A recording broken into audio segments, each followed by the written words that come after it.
എല്ലാവർക്കും സത്സംഗ് ദൃഷ്ടിയിലേക്ക് സ്വാഗതം. നമ്മളിന്ന് സംസാരിക്കാൻ പോകുന്നത് ഒരുപാട് പേര് എൻ്റെ അടുത്ത് ചോദിച്ച ഒരു കാര്യമാണ്. എങ്ങനെയാണ് ഡിവൈനുമായിട്ട് വളരെ എളുപ്പത്തിൽ കണക്റ്റ് ചെയ്യുന്നത്, എങ്ങനെയാണ് സറണ്ടർ ചെയ്യേണ്ടത്, ഏറ്റവും പ്രധാനപ്പെട്ട കാര്യം എങ്ങനെയാണ് ഗ്രാറ്റിറ്റ്യൂഡ് പ്രാക്ടീസ് ചെയ്യേണ്ടത്, യഥാർത്ഥത്തിൽ അതുവഴി എങ്ങനെയാണ് ഡിവൈനുമായിട്ട് ഡയറക്റ്റ് കണക്ഷൻ എസ്റ്റാബ്ലിഷ് ചെയ്യുകയും പിന്നെ ലൈഫ് മാജിക്കലാവുകയും ചെയ്യുന്നത്. ഇത് പേഴ്സണലി എൻ്റെ ജീവിതത്തിൽ ഞാൻ ഫോളോ ചെയ്യുന്ന എൻ്റെ സ്റ്റുഡൻസിന് പറഞ്ഞു കൊടുക്കാറുള്ള കാര്യങ്ങളാണ്. ഇത് നിങ്ങൾ ദയവ് ചെയ്ത് അവസാനം വരെ കാണുക, എന്നാൽ മാത്രമേ ഇതിൻ്റെ പൂർണ്ണമായിട്ടുള്ള ആശയം നിങ്ങൾക്ക് മനസ്സിലാക്കാൻ സാധിക്കുള്ളൂ. അല്ലാതെ നിങ്ങൾ ഓടിച്ച് കണ്ടിട്ട് കാര്യമില്ല. ഈ ഒരു പ്രോസസ്സ് നമുക്കറിയാം, ഡിവൈനുമായിട്ട് ഏറ്റവും കൂടുതൽ അടുക്കാൻ നമുക്കത് വേണം ഇത് വേണം എന്നൊക്കെ പറയുമെങ്കിലും സമർപ്പണമാണ് ഇമ്പോർട്ടൻറ്റ്. സറണ്ടർ ആൻഡ് ഗ്രാറ്റിറ്റ്യൂഡ്, നന്ദി ഭാവം. ചില ആൾക്കാർ, ഞാൻ ഈ അടുത്തൊരു റീലിൽ വളരെ ചെറുതായിട്ട് അതിനെക്കുറിച്ച് മെൻഷൻ ചെയ്തിട്ടുണ്ട്. എനിക്ക് തന്നെ അറിയാവുന്നൊരു ആളുണ്ട്. പുള്ളിക്കാരൻ ഭയങ്കര ഗ്രാറ്റിറ്റ്യൂഡിനെ കുറിച്ചൊക്കെ വളരെ വാചാലമായിട്ട് സംസാരിക്കുന്ന ഒരാളാണ്. ഗ്രാറ്റിറ്റ്യൂഡ് ജേണൽ എന്നും എഴുതുന്ന ആളാണ്. എല്ലാ ദിവസവും ദൈവത്തിൻ്റെ അടുത്ത് പോയി എൻ്റെ ജീവിതത്തിനും എൻ്റെ അച്ഛനും അമ്മയ്ക്കും, പുള്ളിയുടെ അച്ഛനും അമ്മയ്ക്കും ഒക്കെ ഒരു നന്ദി പറയുന്നു. എൻ്റെ അച്ഛൻ എനിക്ക് വളരെ നല്ല സ്നേഹമുള്ളൊരു അച്ഛനെ തന്നതിന് നന്ദി, സ്നേഹമുള്ളൊരു അമ്മയെ തന്നതിന് നന്ദി, വളരെ നല്ലൊരു തൊഴിൽ തന്നതിന് നന്ദി. പക്ഷെ റിയൽ ലൈഫിൽ പുള്ളിയുടെ ജീവിതം എന്ന് പറയുന്നത് ഇവരെ ആരും നോക്കുന്നില്ല. പുള്ളിക്ക് ആരോടും ഒരു നന്ദിയില്ല. എന്തൊരു സഹായം ഒരു വ്യക്തി ചെയ്താലും ആ പുള്ളിക്ക് ജീവിതത്തിൽ ഒരു ഗ്രാറ്റിറ്റ്യൂഡും ഇല്ല. ചെയ്യുക, വാങ്ങിക്കുക, മറക്കുക, അങ്ങനെയുള്ള ആൾക്കാരില്ലേ നമ്മുടെ ലൈഫിൽ തന്നെ. അങ്ങനെയുള്ള ഇഷ്ടം പോലെ പേരുണ്ടല്ലേ. നമ്മളൊരു ആവശ്യത്തിന് വേണ്ടി മാത്രം ഒരു ഉപകരണമായിട്ട് കാണുന്ന വ്യക്തികളില്ലേ. നമ്മുടെ അടുത്ത് പറയും, പ്രശ്നമുണ്ട്, ഇങ്ങനെ പ്രശ്നമുണ്ട്, എന്ത് ചെയ്യും, എനിക്കൊരു സഹായം വേണം, അല്ലെങ്കിൽ എൻ്റെ ഒരു പ്രശ്നം ഒന്ന് കേൾക്കോ. പിന്നെ അവരുടെ പ്രശ്നം നമ്മൾ സോൾവ് ചെയ്ത് കഴിഞ്ഞാൽ പിന്നെ അവരെ വിളിച്ചാൽ പോലും കിട്ടില്ല. അങ്ങനെയുള്ള ആൾക്കാരെ അറിയില്ല ജീവിതത്തിൽ. അവർ ഡിസപ്പിയർ ആയിക്കളയും. പിന്നെ അടുത്ത പ്രശ്നമാകുമ്പോൾ അവർ വരും. ഇങ്ങനെയുള്ള വ്യക്തികളുണ്ട്. ഈവൻ ദൈവത്തിനോട് പോലും ഗ്രാറ്റിറ്റ്യൂഡ് ഇല്ലാത്ത ആൾക്കാരെ എനിക്കറിയാം. കാര്യം നടക്കുന്നത് വരെ ഭയങ്കര ഇതായിരിക്കും, നടന്നു കഴിഞ്ഞാൽ അവർ അവരുടെ പാട്ടിന് പോവുക. പക്ഷേ എന്നിട്ടും ഗ്രാറ്റിറ്റ്യൂഡ് ജേണലും അതും ഇതുമെല്ലാം എഴുതും. ഇത് ഗ്രാറ്റിറ്റ്യൂഡല്ല. ഗ്രാറ്റിറ്റ്യൂഡ് എന്ന് പറയുന്നത് നമ്മൾ ജീവിക്കേണ്ട ഒരു കാര്യമാണ്. എല്ലാ ഗ്രന്ഥങ്ങളിലും പറയുന്നതാണ് ഗ്രാറ്റിറ്റ്യൂഡിനെ കുറിച്ച്. നമ്മൾ ജീവിക്കേണ്ട ഒരു കാര്യമാണ് ഗ്രാറ്റിറ്റ്യൂഡ്. ഈ ഗ്രാറ്റിറ്റ്യൂഡ് നമ്മൾ ജീവിച്ചില്ലെങ്കിൽ ഒരിക്കലും ഇതിൻ്റെ ഫലം നമുക്ക് കിട്ടില്ല. കിട്ടുന്നത് ഒരു ടെമ്പററി ആയിരിക്കും. ആർക്കാണോ ഗ്രാറ്റിറ്റ്യൂഡ് ഉള്ളിൽ നിന്നുള്ളത് അവരുടെ കോൺഷ്യസ് ലെവൽ, അവരുടെ വൈബ്രേഷൻ ഉയർന്നു വരികയും ഡിവൈനുമായിട്ടുള്ള കണക്ഷൻ കൂടും. എങ്ങനെയാണ്? കാരണം നമ്മളുടെ ഉള്ളതിനോട് നന്ദി പറയുമ്പോൾ നമുക്ക് ഒരു ഇല്ലായ്മ എന്നുള്ളൊരു ഫീലിംഗ് നമ്മുടെ മനസ്സിൽ നിന്ന് പതുക്കെ പോവും. അപ്പോൾ തന്നെ പതിയെ നമ്മളുടെ വിശ്വസ് നമ്മളിലേക്ക് വരാൻ തുടങ്ങും. നമ്മൾ പോലും ആഗ്രഹിക്കാതെ തന്നെ നമ്മളുടെ ഫ്രീക്വൻസി അത്രയും ഉയരുന്നത് കാരണം നമ്മളിലേക്ക് കാര്യങ്ങൾ വന്നു ചേരും. അതിനെല്ലാം ഉപരി ഗ്രാറ്റിറ്റ്യൂഡ് പറയുമ്പോൾ നമ്മളുടെ ഹാർട്ട് ഓപ്പൺ ആയിക്കൊണ്ടിരിക്കും. നന്ദി ഭാവം എവിടെയുണ്ടോ അവൻ്റെ ഹൃദയം അല്ലെങ്കിൽ കൽബ് ഓപ്പൺ ആവും. ഹൃദയം ഓപ്പൺ ആയിക്കഴിഞ്ഞാൽ അവന് പരമബോധവും അല്ലെങ്കിൽ ആ എല്ലാ സൃഷ്ടിക്കും കാരണമായിട്ടുള്ള എനർജിയുമായി കണക്റ്റ് ചെയ്യാനായിട്ട് സാധിക്കും. അങ്ങനെ ഗ്രാറ്റിറ്റ്യൂഡ് ഉണ്ടെങ്കിൽ എന്ത് സംഭവിക്കും? സമർപ്പണം ഉണ്ടാവും. അങ്ങനെയുള്ളൊരു വ്യക്തിക്ക് മാത്രമേ സമർപ്പണം ഉണ്ടാകാൻ പറ്റുള്ളൂ, അല്ലേ? ഇപ്പോൾ ഗ്രാറ്റിറ്റ്യൂഡ്, ഇപ്പോൾ നമ്മൾ പറയുകയാണ് എനിക്കത് വേണം ഇത് വേണം, നമ്മൾ ഈ പറയുന്നതെല്ലാം നമുക്ക് കിട്ടുന്നുണ്ടോ? ഒരിക്കലും കിട്ടില്ല. എത്ര ലോ ഓഫ് അട്രാക്ഷൻ ഈ ടെക്നിക്ക് ചെയ്താലും എല്ലാ കാര്യങ്ങളും നമുക്ക് കിട്ടില്ല. ചില കാര്യങ്ങൾ എത്രയൊക്കെ ചെയ്താലും കിട്ടില്ല. എത്രയൊക്കെ കാർമിക് ബ്ലോക്ക് പോയെന്ന് പറഞ്ഞാലും കിട്ടില്ല. എന്തുകൊണ്ടാണത് കിട്ടാത്തത്? അത് നമ്മളുടെ ലൈഫിൽ നമുക്ക് നന്മ വരുത്തുന്നൊരു കാര്യം ആയിരിക്കില്ല, അല്ലെങ്കിൽ മറ്റൊരു മാർഗമായിരിക്കും നമ്മളിലേക്കുള്ളത്. നമ്മൾ ഉദ്ദേശിക്കുന്നതായിരിക്കില്ല നമുക്ക് നന്മ ഉണ്ടാക്കുന്നത്. ഇപ്പോൾ പറയില്ലേ, എനിക്ക് ആ കുട്ടിയെ ഇഷ്ടമാണ്, എനിക്ക് ആ പയ്യനെ ഇഷ്ടമാണ് എന്നൊക്കെ പറയില്ലേ, ചിലപ്പോൾ അത് നടക്കാറില്ല. എന്തുകൊണ്ടാണ്? നമുക്ക് തന്നെ അറിയാം. നമ്മൾ തന്നെ പറയല്ലോ, അന്ന് അയാളെ കെട്ടാതിരുന്ന നന്നായി, ഇല്ലെങ്കിൽ ഇന്ന് ഞാൻ അനുഭവിക്കേണ്ടി വന്നതിനെന്ന് പറയാറില്ലേ. അപ്പോൾ ഇതേപോലെയാണ്, അന്ന് അത് നടക്കാഞ്ഞ് നന്നായി, അന്ന് അവനുമായിട്ട് ആ ബിസിനസ് പാർട്ട്ണർഷിപ്പ് കൂടാഞ്ഞ് നന്നായി. ഇഷ്ടം പോലെ ഇല്ലേ, എല്ലാവരുടെയും ലൈഫിലുണ്ട്, എൻ്റെ ലൈഫിലും എല്ലാവരുടെയും ലൈഫിലുണ്ട്. അപ്പോൾ ഇതാണ് നമുക്ക് നമ്മൾ ഇപ്പോൾ ഉള്ള കാര്യം മാത്രമാണ് നമ്മൾ നോക്കുന്നത് അല്ലേ. സമർപ്പണം എന്ന് പറഞ്ഞാൽ എന്താണ്? നമ്മൾ പറയുന്നത് എന്താണ്? ദൈവം കരുണാമയനാണ്. എല്ലാത്തിലും പറയുന്നില്ലേ, എല്ലാ മതത്തിലും അതല്ലേ പറയുക. ജീസസ് ബൈബിളിൽ എന്താ പറയുക? ദൈവം സ്നേഹമാണ്. ഖുർആനിൽ എന്താ പറയുക? ബിസ്മില്ലാഹി റഹ്മാനി റഹീം. ദൈവം ഏറ്റവും കരുണാമയനാണ് അല്ലേ, കമ്പാഷനേറ്റ്, മർസിഫുൾ. അപ്പോൾ എല്ലാത്തിലും അല്ലേ സ്നേഹമാണ് ഈശ്വരൻ, നമ്മുടെ ഉള്ളിലുള്ള സ്നേഹം. അപ്പോൾ ഈ കമ്പാഷനേറ്റും ഈ കരുണാമയനായിട്ടുള്ള ദൈവം എല്ലാം അറിയുന്നവനാണ്. എല്ലാം അറിയുന്നവനായിട്ടുള്ള ദൈവം നമ്മുടെ ലൈഫിൽ സംഭവിക്കുന്ന എല്ലാ കാര്യങ്ങളും അറിയുന്നുണ്ട്. നമ്മൾ ഡിവൈനുമായിട്ട് കണക്ട് ചെയ്തിരുന്നു കഴിഞ്ഞാൽ നമ്മളുടെ ലൈഫിൽ സംഭവിക്കുന്ന എല്ലാ കാര്യങ്ങളും ദൈവത്തിൻ്റെ പെർമിഷനോട് കൂടിയാണ് വരുന്നത് അല്ലേ. നമുക്കൊരു നാഥനുണ്ട്, നമുക്കൊരു ഓണറുണ്ട്. എങ്ങനെ വേണമെങ്കിൽ നിങ്ങൾക്ക് ഡുവാലിറ്റിയിലോ അദ്വൈതത്തിലോ എങ്ങനെ വേണമെങ്കിലും നിങ്ങൾക്കത് കാണാം.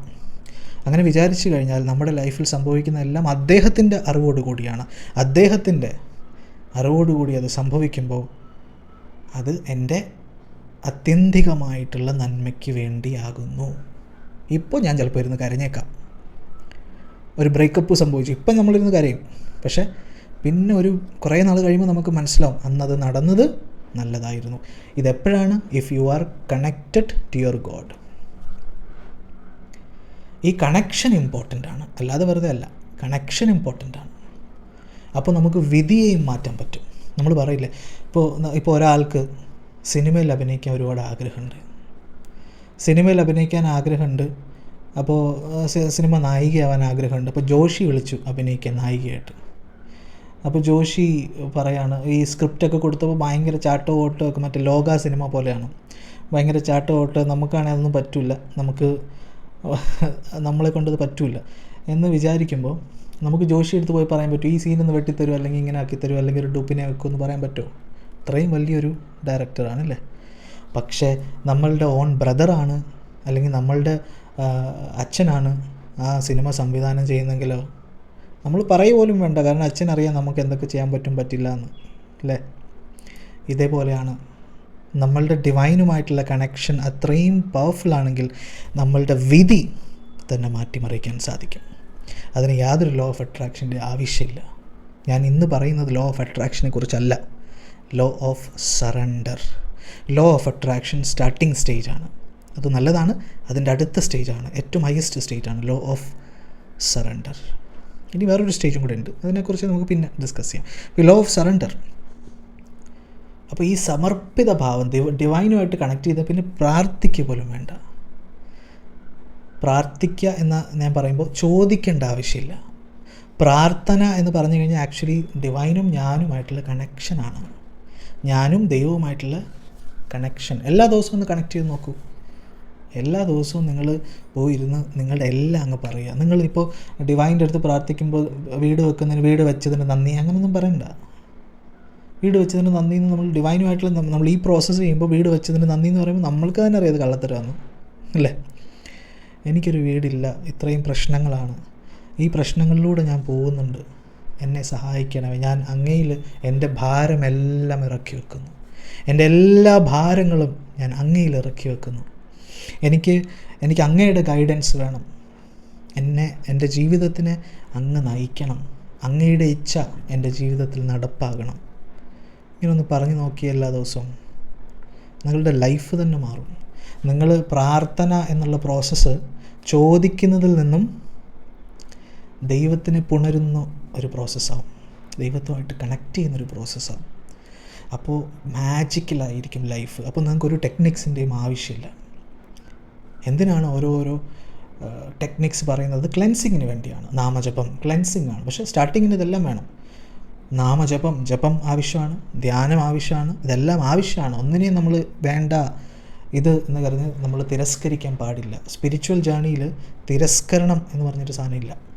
തനിയെ പോകും ചില കാര്യങ്ങളൊക്കെ, പക്ഷെ ഒന്നിനെയും അത് തെറ്റാണ്, അത് നല്ലതല്ല എന്ന് പറയാൻ പാടില്ല. എല്ലാത്തിനും അതിൻ്റേതായിട്ടുള്ളൊരു ഫങ്ഷൻ ഉണ്ട് അല്ലേ? അപ്പോൾ ആ ഫങ്ഷൻ നമ്മൾ പ്രോപ്പറായിട്ട്, ഇപ്പോൾ നാമം ചില ആൾക്കാർ ഭയങ്കരമായിട്ട് മെഡിറ്റേറ്റ് ചെയ്തുകൊണ്ടിരിക്കുന്നതൊക്കെ ഈ മെഡിറ്റേഷനൊക്കെ ചെയ്യുമ്പോൾ ചില ആൾക്കാർക്ക് ഈ അറിവില്ലാതെ, ഒരു ഗൈഡൻസ് ഇല്ലാതെ ഇതൊക്കെ ചെയ്യുമ്പോൾ ഒരു ഈഗോ വരും. ഞാൻ മെഡിറ്റേറ്റ് ചെയ്യുന്ന ആളാണ് എന്നുള്ളൊരു ഈഗോ വരും. അപ്പോൾ പറയുന്നത്, ഇരുന്ന് നാമം ജപിക്കുന്ന ഒരാളടുത്ത് പറയും, എന്ത് നിങ്ങൾ കാണിക്കുന്നത്, കുറേ നേരം ഇങ്ങനെ നാമം ചൊല്ലി ഇതിനൊന്നും കാര്യമില്ല, ധ്യാനിക്കണം. ഇതെന്താണ്? Spiritual ego. ചിലവരെ കണ്ടിട്ടില്ല, എനിക്കെല്ലാം അറിയാം, ഞാൻ ലോകത്തെ ഏറ്റവും വലിയ ആളാണ്, ഞാനാണ് ഏറ്റവും വലിയ ആൾ എന്നൊക്കെ പറയില്ലേ, ചില ആൾക്കാർ പറയാറുണ്ട്. അപ്പോൾ അങ്ങനെ ഒരു ഈഗോ ഇല്ലാതെ നമ്മൾ ആ ഒരു എന്താ പറയുക, നമ്മളുടെ ഹൃദയത്തിൽ നിന്നും അവരവരുടെ വഴി, അതവരെ എവിടെയാണോ, എല്ലാത്തിനും ഒരു വഴിയുണ്ട്. നമുക്കിപ്പോൾ എന്താ പറയുക, എല്ലാ സ്ഥലത്തും ഒരു സ്ഥലത്ത് പോകാനായിട്ട് പല വഴികളിലൂടെ നമുക്കെത്താം അല്ലേ? പല വഴികളിലൂടെയും നമുക്കെത്താം. പക്ഷേ എത്തുന്നത് ഒരേ സ്ഥലത്തായിരിക്കും അല്ലേ? അപ്പോൾ ഈ ഒരു സറണ്ടർ ഭാവം നമുക്ക് വേണം. എന്താഗ്രഹം ഉണ്ടെങ്കിലും ഇങ്ങനെ പറയുക, ഇനി തൊട്ട് ഇതാണ് എൻ്റെ ആഗ്രഹം ദൈവമേ, ഇതെനിക്ക് ബെസ്റ്റാണെങ്കിൽ അത് സംഭവിക്കട്ടെ, ഇത് എനിക്കും മറ്റുള്ളവർക്കും നന്മ ഉണ്ടാക്കുന്നതാണെങ്കിൽ അത് സംഭവിക്കട്ടെ. ഇങ്ങനെയാണ് പ്രാർത്ഥിക്കേണ്ടത്. അല്ലാതെ എനിക്ക് ഈ കുട്ടിയെ ഇഷ്ടമാണ്, ഈ കുട്ടിയെ തന്നെ എനിക്ക് കല്യാണം കഴിക്കണം എന്ന് പറയുമ്പോൾ ചിലപ്പോൾ ഈ കുട്ടിയെ കല്യാണം കഴിക്കുന്നതോടുകൂടി അവൻ്റെ ജീവിതം തകർന്നു പോകും. മനസ്സിലായില്ല? അപ്പോൾ അങ്ങനെ പറയാതെ, ഈ കുട്ടിയെ എനിക്കിഷ്ടമാണ്, എനിക്ക് വിവാഹം ചെയ്യാൻ താല്പര്യമുണ്ട്, ആ കുട്ടിയും ഞാനും വിവാഹം ചെയ്താൽ ഞങ്ങൾക്ക് രണ്ടുപേർക്കും നന്മയുണ്ടാകുന്നതാണെങ്കിൽ അത് സംഭവിക്കട്ടെ. ഇങ്ങനെയാണ് പ്രാർത്ഥിക്കുക. ഇതാണ് സറണ്ടർ സംഭവിക്കുമ്പോൾ, സറണ്ടർ ഉള്ളൊരു വ്യക്തി നമ്മുടെ ആഗ്രഹം സാധിക്കാതിരിക്കുമ്പോൾ നമ്മളിരുന്ന് കരയോ? ഇല്ല. വിഷമമുണ്ടാവും, എല്ലാവർക്കും, മനുഷ്യരായിട്ടുള്ള എല്ലാവർക്കും വിഷമമുണ്ടാവും. പക്ഷേ നമുക്കൊരു ബോധം, ബാക്ക് ഓഫ് ദ മൈൻഡ് ഒരു ബോധമുണ്ട്, എൻ്റെ ഈശ്വരൻ എന്നെ ഗൈഡ് ചെയ്യുന്നുണ്ട്, അവൻ്റെ ഇച്ഛയാലാണ് ഇത് സംഭവിച്ചത് എൻ്റെ ലൈഫിൽ. അപ്പോൾ ആത്യന്തികമായിട്ട് എനിക്ക് എന്തോ ഒരു നന്മ വരാനുണ്ട് അല്ലേ?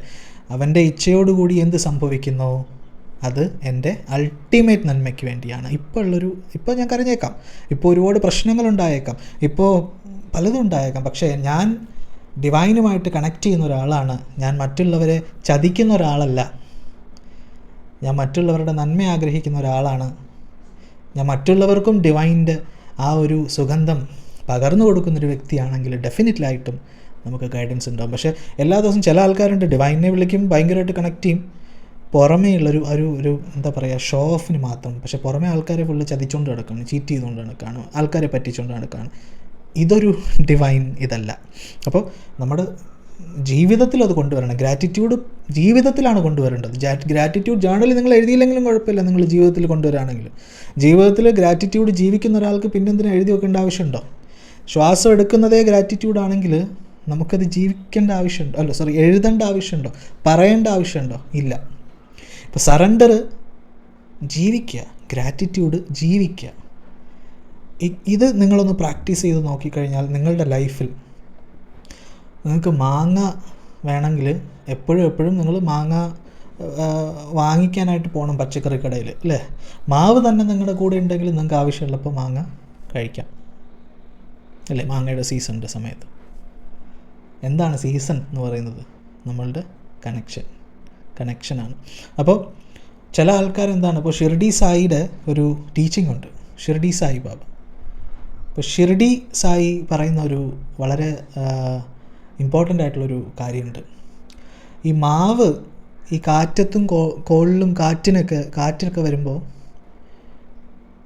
എന്താണ്, നമ്മുടെ ഈ മാവിൻ്റെ പൂവില്ലേ, ഈ മാവിൻ്റെ പൂവ് ചിലതൊക്കെ അങ്ങ് കൊഴിഞ്ഞു പോകും, പക്ഷെ ചിലതങ്ങനെ പിടിച്ച് തന്നെ ഇരിക്കും. ഈ പിടിച്ചിരിക്കുന്ന പൂവാണ് മാങ്ങയായി വരുന്നത്. അതേപോലെ ജീവിതത്തിൽ നമുക്ക് ഈ സറണ്ടറൊക്കെ പ്രാക്ടീസ് ചെയ്യുമ്പോൾ ചില ആൾക്കാർ ഈ പരീക്ഷണങ്ങളൊക്കെ വരുമ്പോൾ ഇതെന്ത് സാധനമെന്ന് പറഞ്ഞിട്ട് ഇവരിട്ടിട്ട് പോകും. മനസ്സിലായി? ഈവൻ ഇഷ്ടദൈവത്തിനെ ഞാൻ കഴിഞ്ഞ വീഡിയോയിൽ പറയുന്ന പോലെ നമ്മൾ പ്രാർത്ഥിക്കുന്ന ദൈവത്തിനെ തന്നെ മാറ്റും, മതം വരെ ചേഞ്ച് ചെയ്യും. ചിലവർ മതമേ ഇല്ല അല്ലെങ്കിൽ ദൈവമേ ഇല്ല എന്ന് പറഞ്ഞ് മതവിശ്വാസികൾക്ക് മതം വിശ്വസിക്കാം, ദൈവവിശ്വാസികൾക്ക് മതമില്ലാതെ ദൈവത്തെ വിശ്വസിക്കുന്നവരുണ്ട്. അപ്പോൾ ഇത് രണ്ടും വിട്ടു പോകുന്ന ആൾക്കാരുണ്ട്. ഈ പരീക്ഷണങ്ങൾ വരുമ്പോൾ അവിടെ തന്നെ പിടിച്ചിരുന്നാലോ അത് മാങ്ങയായി മാറും, ആ മാവിലെ പൂവ് മാങ്ങയായി മാറും. അപ്പോൾ ഇത് നിങ്ങളെപ്പോഴും ഓർത്ത് വെക്കുക. നമ്മൾ കാറ്റിലും കോളിലും ഒന്നും തളർന്നു പോകാതിരിക്കുക.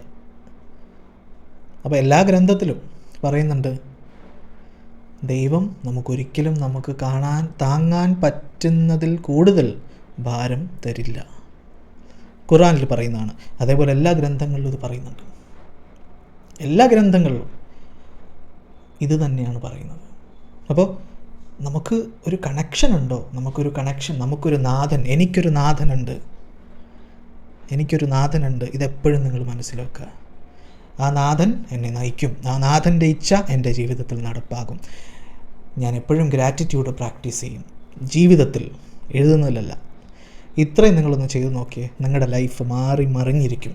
സംശയം ഇല്ല, യാതൊരു സംശയമില്ല. ഇത് നിങ്ങൾ ഇന്ന് തൊട്ട് തന്നെ പ്രാക്ടീസ് ചെയ്ത് നോക്കുക. തുടക്കത്തിലൊക്കെ കുറച്ച് ബുദ്ധിമുട്ടായിരിക്കും, പക്ഷേ പ്രാക്ടീസ് ചെയ്ത് നോക്കുക. നിങ്ങളുടെ ജീവിതം ആകെപ്പാടെ മാറി മറിയാൻ പോകുന്നു. അപ്പോൾ എല്ലാവർക്കും എല്ലാവിധ നന്മകളും ആശംസിക്കുന്നു. എല്ലാവർക്കും വളരെ നല്ലൊരു ഓണം ഉണ്ടായിരുന്നു എന്ന് ഞാൻ കരുതുന്നു. മോശം ഓണം ആയിരുന്നവർക്ക് ഇനി പുതിയൊരു ലൈഫ് ആരംഭിക്കുന്നു. അത് ആരംഭിക്കട്ടെ എന്ന് പ്രാർത്ഥിക്കാം. അപ്പോൾ നമ്മുടെ കമ്മ്യൂണിറ്റിയിൽ ജോയിൻ ചെയ്യാനുള്ളവർക്ക് കമ്മ്യൂണിറ്റിയുടെ ലിങ്ക് ഫ്രീ ആയിട്ട് അതിൽ ജോയിൻ ചെയ്യാം. അവിടെ ക്ലാസ്സസും അനൗൺസ്മെൻറ്റ്സും എല്ലാം വരുന്നതാണ്. ഈ ലിങ്കിൽ ക്ലിക്ക് ചെയ്താൽ മതി, അത് ഫ്രീ ആയിട്ട് നമ്മൾ ജോയിൻ ആവും. അപ്പോൾ എല്ലാവരും ഈ വീഡിയോ നിങ്ങൾക്ക് ഇഷ്ടമുള്ളവരുമായി പങ്കുവെക്കുക. അത് നിങ്ങൾക്ക് ഗുണമാണ് ചെയ്യുക, കാരണം അതൊരു പുണ്യമായിട്ടുള്ളൊരു കാര്യമാണ്. അപ്പോൾ അത് എല്ലാവരും ഈ പറഞ്ഞ കാര്യങ്ങൾ ചെയ്യാൻ ശ്രമിക്കുക. നമുക്ക് വീണ്ടും കാണാം. Thank you.